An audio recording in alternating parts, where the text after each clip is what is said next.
obviously you're very genetically gifted, but you took minimum gear. Your food was on point. I've heard a lot of people just saying, "Oh, yeah, it's just fucking gear, it's just genetics." Touch on a little bit of your training, how you used to train, because you've told me a few stories about your training, and I used to go what people think is hard is not even your warm up. You've told me it's doing like 1,000 rep set on the legs. That was like a bet I had. You had a bet with a guy at the gym. It was just like, we only started off with 2 plates a side. It's like, I bet you can't do 200 reps. I'm like, okay, I'll do 200 reps. And then ended up being roughly, the total weight was close to 500 pounds when we just put the other plates on. But yeah, just started going, I got the 200. His name was John Kaler. He's on Facebook, and that used to run the Max Muscle. And he'd just be like standing there going, bet you can't do 400 now. I'm like, okay, let's do 400. So I could just I wasn't allowed to lock it back on, so I couldn't take my feet off the plate. I could do repping and then just stop for maybe 10 seconds, get my breath and that. But sometimes stopping was worse, because once you stop and start again, it's like, oh shit. But yeah, I just kept going. Then you get to a point where, I think I mentioned to Dean once, when my legs just sort of went numb. They went from a burning stage. Like, whenever I trained and things hurt, because I used to train with Platz a lot and he'd make things hurt. It's almost like you go to that zone where you're there, but you're not there. You get this tunnel vision, you block everything else out. And that's what it was like. My legs got to the point where it hurt. I'm like, well, okay, it's not going to kill me. I'll just keep going. But then it went numb, which was the weirdest feeling, because my legs are numb. And it's like, okay, I can feel my feet on the plate, but in between my feet and my waist, it's like nothing's there, but I'm still pushing it. So it ended up being about 1,000 or 1,017. I'm like, fuck it, that's enough. I'm not doing anymore. But when I used to train with Tom, he used to do crazy shit like that. Like I do it with Aaron, where he would do as many leg extensions as you could, and then he'd start, where he'd pull it up and then start pushing down. You've got to resist against him. He'd do like 5 of them, and Tom would get right on. He'd put his hands on it, then he'd put his knee on it and start pushing down. He'd be like, try and kick it in my face. I'm like, well, if I fucking could, I would. As he's got his head down, I'm like, this fucking... But he'd do like even hack squats. We'd only go maybe sometimes 4 or 5 on the hack squat. Then we'd go back to the 3 plates, and we'd do the same thing, as many reps as we can. And then he'd make me bring it down halfway like a static hold and just hold it there. And then as I'm holding it there, he'd start pulling on it. And as he's pulling down, I'd have to try resist against it. Then I'd come up, get my breath, go back down halfway. Then he'd start pulling on it again. Just crazy stuff like that. Because Tom, I was joking with Tom, I'd say, make a comeback, Tom. And Tom's like, no.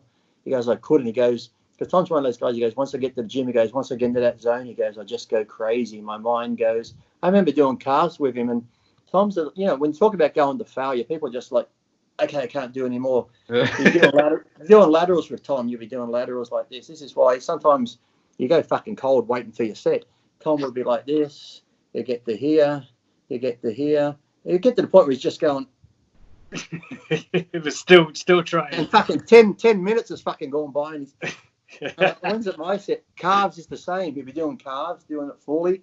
As they burn, he starts doing the quicker ones, and then it gets to the point where it'd be like this on the thing, and I've got to hold his toes and just pull them forward. He just doing those real fast ones like this.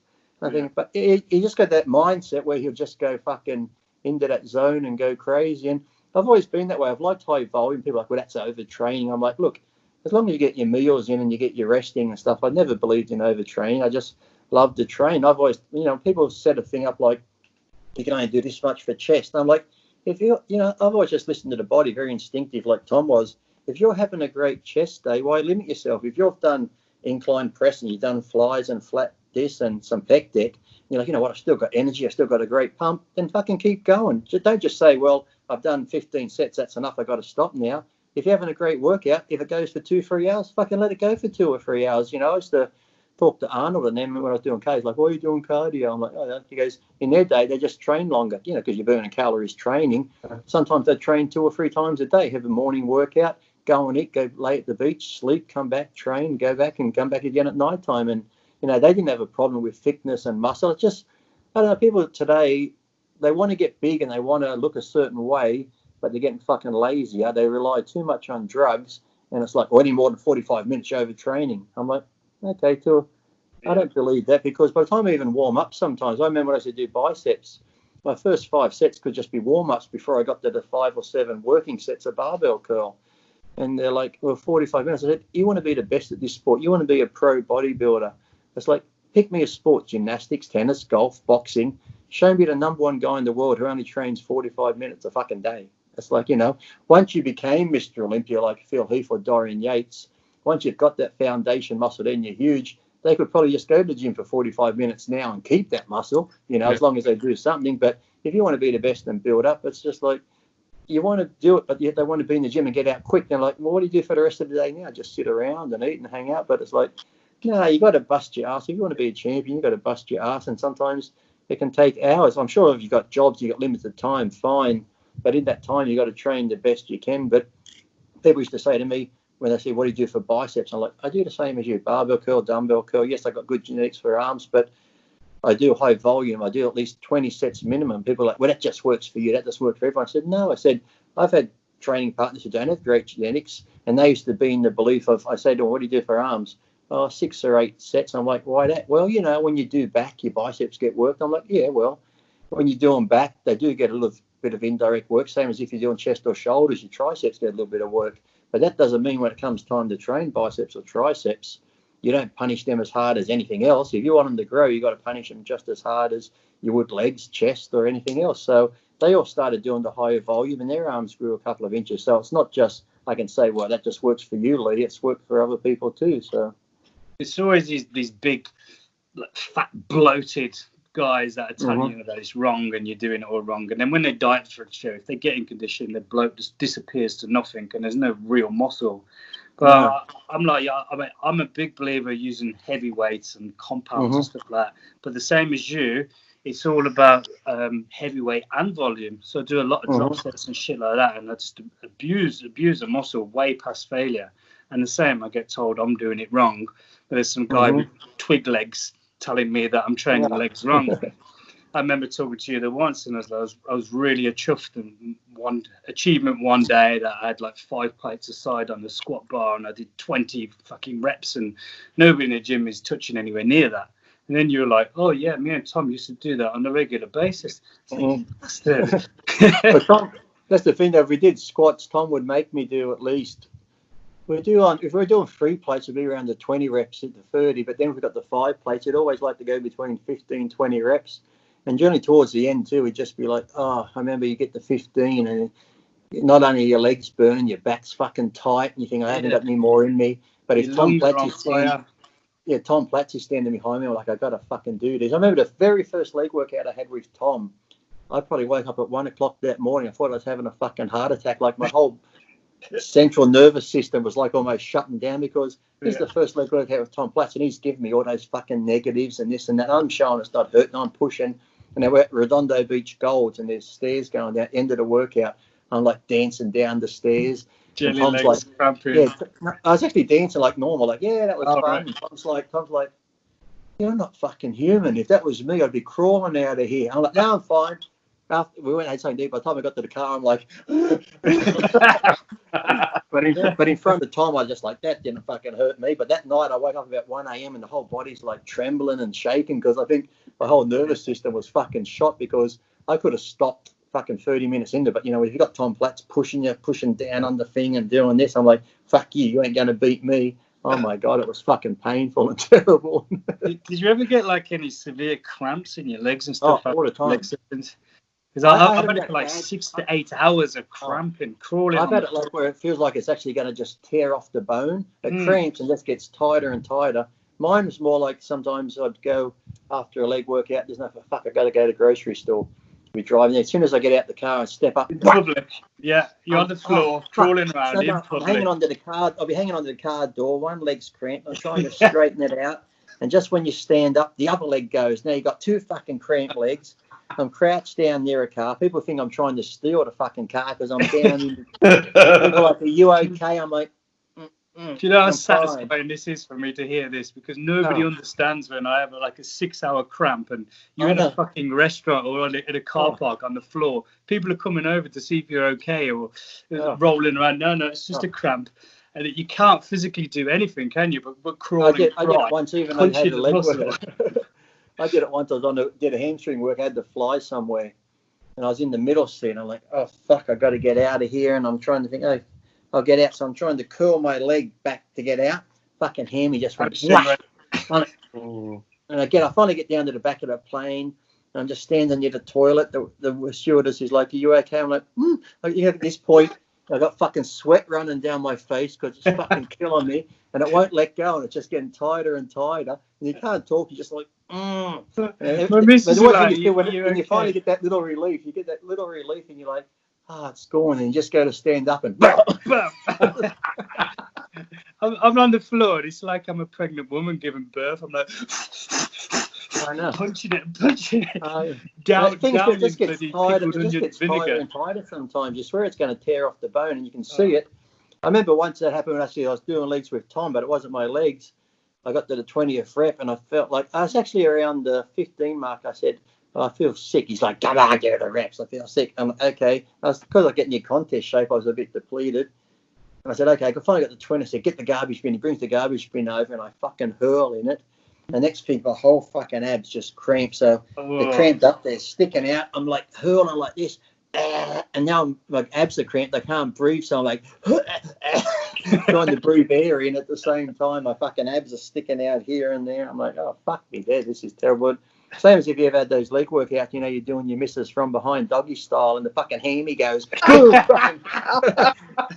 She gets that one big thrust when the hammy cramps, but after that she flies off the bed. But then because the hammy's cramped that much, you go, come back here. I got a cramped hammy, but I'll shove this marshmallow in your fucking letterbox. Get back here. It's a real mood killer when it happens, eh? Oh wow, yeah.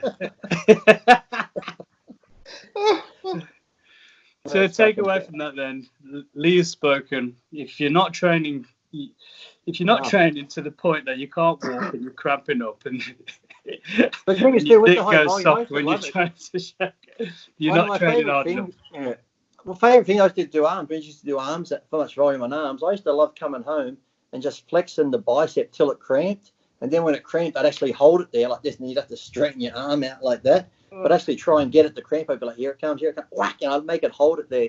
And the next day, if you had a cramp, the next day, you feel so sore. So if I ever had a shitty workout, I'd cramp the muscle. So the next day I'm like, I must have trained it hard. It's very sore. Tear it off the bone, but yeah, it's cool. I trained. Yeah. But luckily, touch wood, I've never, when I was competing, I think once or twice on stage, I got a calf cramp. You get down into a pose, and all of a sudden it's like, and you're like, you feel like, oh, you're always smiling. I said, that wasn't a smile. That's just a look of grimace on my face because it's cramping. Or the worst thing is too, you might not be cramping. You get caught out in the call out, and they might say calves and abs and thighs, and you go to flex and it goes to cramp, and people are like, why weren't you flexing up there? It's like, because I was fucking cramping. I couldn't flex it, you idiot. You're trying to, and you're thinking that the main time I got to flex my quad, I can't, because when you go to do it, you can just feel the fibers getting ready to go. You think if it goes, it's locking on, and I'll be stuck up here on the floor. I guess some real bad check ones now and then as well. And you're trying to ride your car, and every time you turn one way, it cramps up. You're like, what about when you're just watching TV and that happens? You just hold the remote, all of a sudden it goes. You think to yourself, now is that a cramp or is this a fucking heart attack coming on? You're not sure. You go to the doctor. Have you ever had chest pain? Yeah, I get chest pain all the fucking time. I said, I wouldn't know if I was having a heart attack or not. I don't know if it's from training chest or I'm actually having a heart attack. I said, I'll be the last one to know. I'll be on the floor because you get those little pains here and there, or it just starts getting this twitch. You're like, is that the muscle twitching, or am I having like bad fucking arrhythmia down there under the fucking, with the heart pumping? I remember the one time back in the day when clenbuterol was the big thing. Oh, it's horrible. I used to take the powdered one because I could always just measure a teaspoon, and even then you'd be fucking eating and your fucking fingers go like you got fucking Parkinson's disease, like fucking this. And you ever did it where you go to yawn and you cramping your jaw. Just cramping up. Yeah. Fuck, I'm having a fucking stroke like Kirk Douglas. It's like I'm fucking like that. But then everything would just be cramping, so I thought, fuck this. But then the liquid one came out. I'm like, well, how do I judge this? And one day I took that and I had the fucking shakes. And I'm watching TV and I'm like, if that fucking cunt doesn't stop playing his drums next door, then I'm sitting there and I'm like, that's my fucking heart. So it was that fucking loud and shit. I thought the cunt was playing drums next door. I thought it was fucking, you know, that fucking Toto song, Africa, fucking was playing. All I heard was these fucking drums. Boom, boom, boom. I did some clean once, and the normal one that I normally take, it was probably, I don't know, 20 to 40 milligram, whatever it is, dosage wise. These particular ones that I got on, and there's like, be careful with these ones, they're strong. Just maybe snap a tablet in half or something. They were like double or triple dosed. It's this tiny little fucking tablet. What's that going to do? Drive into Birmingham. It's about 40-minute drive. I got 20 minutes into my drive. I got stuck in traffic, and I had to get out of my car because my whole fucking body cramped. I was just locked in this position. I've rolled on the fucking floor in the middle of the road. All these cars. Brr, brr, brr. And I was like, I can't fucking move. This is cramping up. And I finally got back in my car. I just turned around, went home. I just sat in a fucking dark corner of my house, shaking. When's it gonna stop? When's it gonna stop? It's fucking disgusting. Well, they make you sweat. I remember when Paul Dillett lived with me, he'd take clenbuterol and a fair bit of stuff because they're like the little tablet ones, and he'd take a fair few of them. And I'm like, "You going to do cardio?" I was like, "No, I'll just take more clen." And he'd be sitting there. I'd come home from the gym. He'd be sitting on the couch. He'd always call me son. He goes, "Son, turn the air on. It's fucking hot in here. I'm burning up. So I turned the air on." But speaking of, I never had that with clen like you experienced.